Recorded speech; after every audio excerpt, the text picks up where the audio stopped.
పోతా ఉన్నాం జూలై 18 నుంచి ఆగస్ట్ 5 వరకు. ఈ క్రమంలో కొద్దిమంది విద్యార్థులు అక్కడక్కడ ఈ డిఎస్సి ఎగ్జామ్ని పోస్ట్పోన్ చేస్తే పోస్ట్పోన్ చేయండి అని విజ్ఞప్తులు రావటం, అట్లాగే కొన్ని చోట్ల ధర్నాలు చేయటం, ఇవన్నీ మనం చూస్తూ ఉన్నాం. అయితే నేను ఈ విద్యార్థులందరికీ ఒకటే విజ్ఞప్తి చేస్తా ఉన్నాను, మాకేమీ ఈ ప్రకటనలు కానీ ఉద్యోగాలు నోటిఫికేషన్లు కానీ ఉద్యోగాలు కండక్ట్ చేయడం కానీ కేవలం డిఎస్సి ఒకటే కాదు, మీకు తెలియదు కాదు. మేము రాగానే పబ్లిక్ సర్వీస్ కమిషన్ ద్వారా గ్రూప్ 1 పరీక్షకు నోటిఫికేషన్ ఇచ్చాం. 10 ఏళ్ళు టీఆర్ఎస్ ప్రభుత్వం గ్రూప్ 1 పరీక్షలు నిర్వహించలే. పదే అసెంబ్లీలో నేను ఆనాడు సిఎల్పి లీడర్గా అనేక సందర్భాల్లో వాళ్ళు డిమాండ్ చేశారు. బట్ ఏ ఒక్కరోజు కూడా దాన్ని కంప్లీట్ చేద్దామని ఆలోచన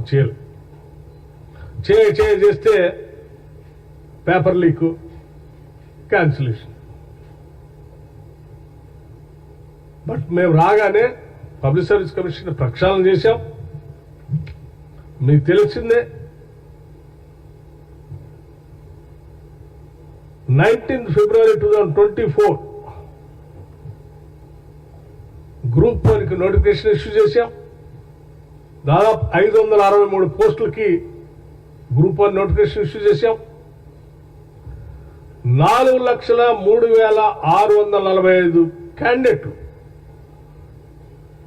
అప్లై చేసుకున్నారు. 3,02,172 మంది అభ్యర్థులు గ్రూప్ 1 పరీక్షకి 9/6/2024 నాడు అపియర్ కూడా అయ్యారు.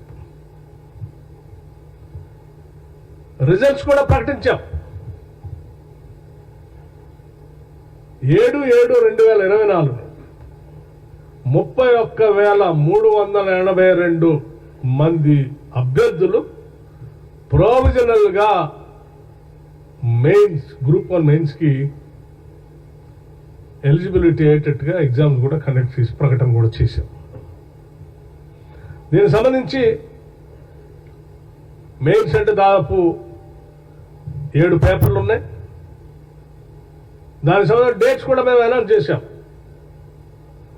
21/10/2024 నుంచి 27/10/2024 వరకు 7 పేపర్లతో కూడినటువంటి గ్రూప్ 1 మెయిన్స్ పరీక్ష కండక్ట్ చేయడానికి కూడా డేట్స్ ఇచ్చేసాం.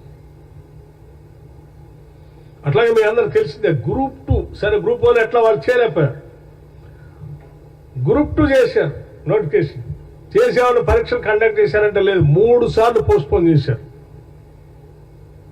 అది చేయలే, ఇప్పుడు 3 సార్లు పోస్ట్పోన్ చేశారు. మేము ఇటువంటి తప్పుడు పనులు చేయడానికి వీలు లేదనే ఆలోచనతో విద్యార్థులు ఎదురు చూస్తున్నారని వెంటనే గ్రూప్ 2 నోటిఫికేషన్ కూడా 29/12/2022 700 పోస్ట్కి వాళ్ళు నోటిఫికేషన్ ఇచ్చి 5,51,943 మంది అప్లై చేసుకుంటే 3 సార్లు పోస్ట్పోన్ చేశారు. అటువంటి దాన్ని మేము మళ్ళీ టేకప్ చేసి క్యాన్సిల్ చేసి రీషెడ్యూల్ చేసి 7/8/2024 నుండి 8/8/2024 వరకు ఈ గ్రూప్ 2 ఎగ్జామ్స్ కండక్ట్ చేయడం కోసం నోటిఫికేషన్ కూడా ఇచ్చాం.